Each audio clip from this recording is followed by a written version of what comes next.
What if the entire world forgot that Peter Parker ever existed?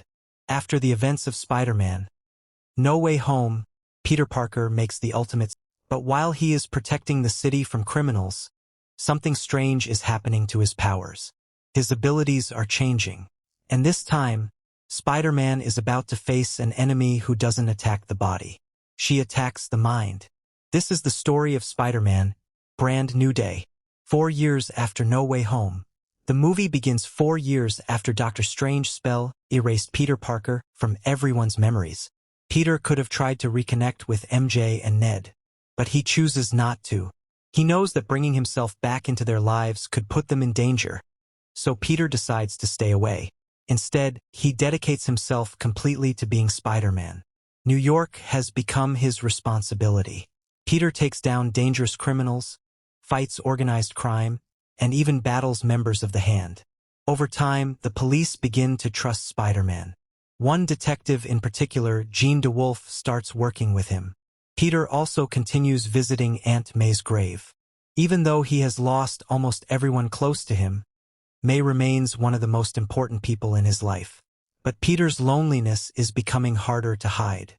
A strange attack. One day, Peter becomes involved in a dangerous situation involving Frank Castle. Castle is chasing a tank, but the situation quickly gets out of control. The tank crashes into a Department of Damage Control prison. But this isn't an ordinary attack. The driver is being controlled by a mysterious telepath. This telepath has the ability to jump from one person's mind into another person's body. Her goal is connected to a mysterious name, VMAX.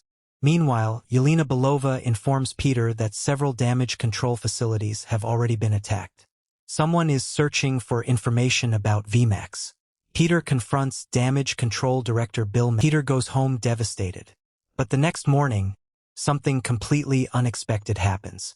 His senses are stronger, much stronger. Peter discovers that his body is changing. And then he notices something even stranger, difficult to control. His enhanced abilities make him stronger and more aggressive. Peter completely loses control during the fight. He brutally defeats Gargan, but the fight has consequences. A police officer is accidentally injured. Peter realizes that something is seriously wrong. Detective Jean DeWolf tells him that if he wants to continue being Spider-Man, he needs to regain control. Peter knows she is right, so he searches for someone who understands what he is going through. And that person is Bruce Banner. Bruce Banner and the Inhibitor. Peter visits Bruce Banner. Banner explains that he has his own way of controlling his powers. He uses an inhibitor based on Cerna technology to suppress the Hulk side of his identity. Peter realizes that the same principle might work for him, so he builds his own inhibitor. The device is designed to suppress his evolving powers and bring them back under control. But while Peter is testing it, the telepath finds his apartment, and she discovers something important. Peter has written an unsent letter to MJ, a letter explaining who he really is.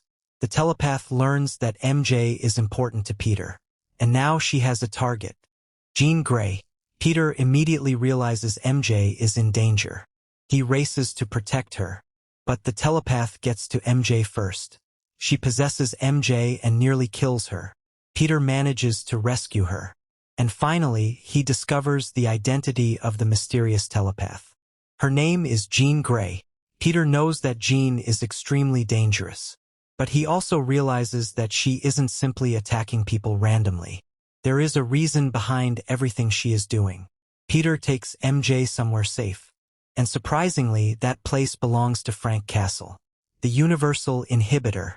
While staying at Castle's hideout, MJ helps Peter complete his inhibitor technology. Together, they develop an even more powerful device, a universal inhibitor. But before Peter can understand Jean's motives, Jean launches another attack. This time, her target is Damage Control Headquarters. Jean possesses Bruce Banner, and without his inhibitor, Banner transforms completely into the Hulk. Peter is forced to fight one of the strongest beings on Earth. Spider-Man versus the Hulk. But Peter realizes that simply overpowering Hulk won't solve the problem. Instead, he manages to calm Banner down.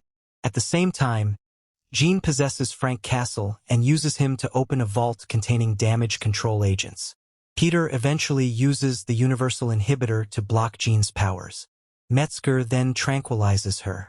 For the moment, the threat appears to be over. But Jean says one word before losing consciousness. Sarah. The secret of Sarah. Metzger claims he remembers thinking about a colleague named Sarah while Jean possessed him. But Peter doesn't trust him. Back with MJ, Peter discovers that she has found his letter. Peter finally tells her the truth. He explains that he is Spider-Man. He tells her how much she means to him. And most importantly, he tells her that he loves her. But MJ doesn't remember him. She doesn't remember their relationship. And she doesn't return his feelings. Still, MJ surprises Peter. She invites him to her apartment with Ned. Peter arrives wearing his Spider-Man mask, and the three of them spend time together. For a moment, Peter gets to experience something that feels almost normal. But MJ tells Peter something important. When Jean possessed her, she couldn't remember what happened. That makes Peter suspicious, because Metzger's explanation doesn't make sense. Peter contacts Yelena. She investigates the damage control files. Eventually, she discovers the truth. Sarah wasn't Metzger's colleague. Sarah was Jean Grey's sister, and she had been kidnapped by damage control. The truth about VMAX. Peter infiltrates a damage control facility on Roosevelt Island. Inside, Jean is being held and experimented on. Peter discovers that Jean has figured out what VMAX actually means. It isn't a person. It isn't a weapon.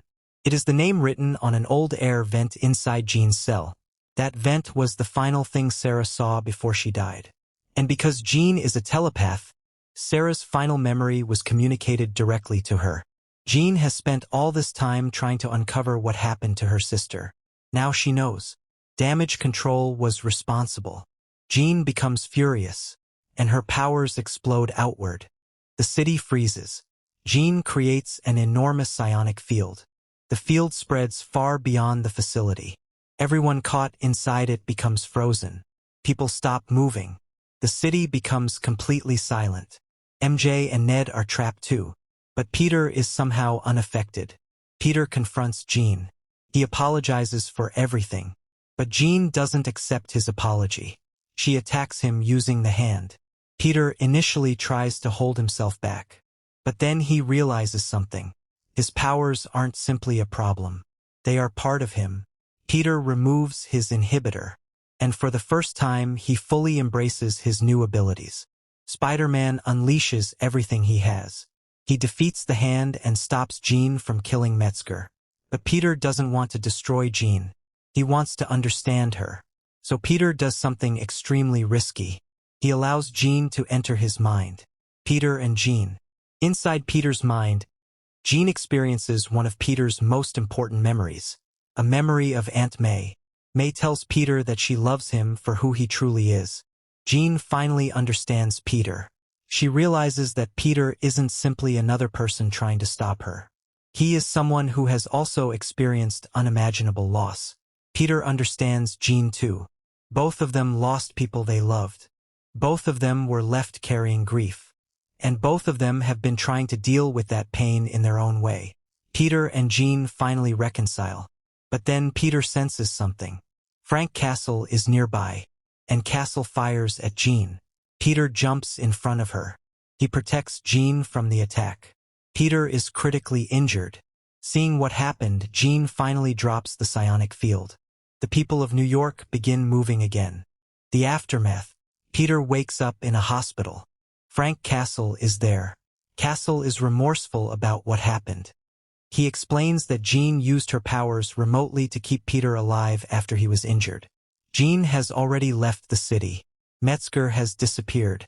And damage control is now under investigation for what happened to Sarah and the experiments conducted on Jean.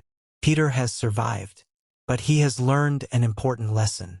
He doesn't have to carry everything alone. A new beginning. Peter returns to Aunt May's grave. He promises that he will stop trying to handle everything by himself. Being Spider-Man doesn't mean sacrificing his entire life. He can still accept help. He can still have friends. And he can still be Peter Parker. Later, Peter agrees to let Detective DeWolf handle a robbery while he continues recovering. Then Peter sees Ned again. For years, Ned had no idea who Peter Parker was. But this time, Peter decides not to run away. He walks up to Ned, and he reintroduces himself. They perform their old handshake. It's a small moment, but it represents something huge. Peter Parker is finally ready to stop hiding from his past. He is ready for a new beginning, a brand new day, ending. And that brings us to the end of Spider-Man: Brand New Day. The movie continues Peter Parker's story after No Way Home, but instead of focusing only on multiverse chaos, it explores something much more personal. Peter has spent years believing that being Spider-Man means being alone. But by the end, he understands that protecting people doesn't mean pushing everyone away. He can be Spider-Man, he can be Peter Parker, and he can have people in his life. MJ may not remember their past. Ned may not know everything that happened.